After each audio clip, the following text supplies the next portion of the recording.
નમસ્કાર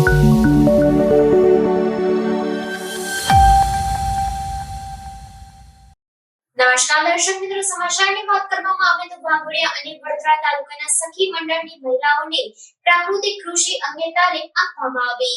વાઘોડિયા અને વડોદરા તાલુકાના સખી મંડળની મહિલાઓને પ્રાકૃતિક કૃષિ અંગે તાલીમ આપવામાં આવી। 50 જેટલી મહિલાએ જરોદ નજીક 30 વીઘામાં ફેલાયેલા પ્રાકૃતિક કૃષિ ફાર્મમાં પ્રાકૃતિક ખેતીની જાણકારી મેળવી। સખી મંડળની મહિલાઓએ કુદરતી ખેતી અપનાવી અન્ય મહિલાઓમાં પ્રાકૃતિક કૃષિ વિશે જાગૃતિ લાવવાની તૈયારી દર્શાવી। ગાય આધારિત પ્રાકૃતિક ખેતી એ હવે સમયની જરૂરિયાત છે, કારણ કે આ પ્રકારની ખેતીમાંથી ઉત્પન્ન થતી ઉપજ લોકોના એકંદર આરોગ્યમાં ફાયદો કરે છે અને જમીનને ફળદ્રુપ પણ રાખે છે।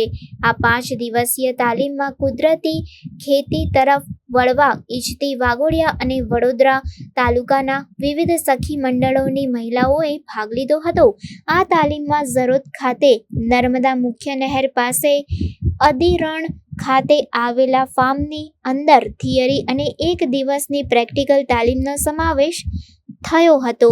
મહિલાઓએ ગાય આધારિત કુદરતી ખેતીની મૂળભૂત જરૂરિયાતો શીખી અને હવે તેઓ આ ખેતી તરફ વળશે।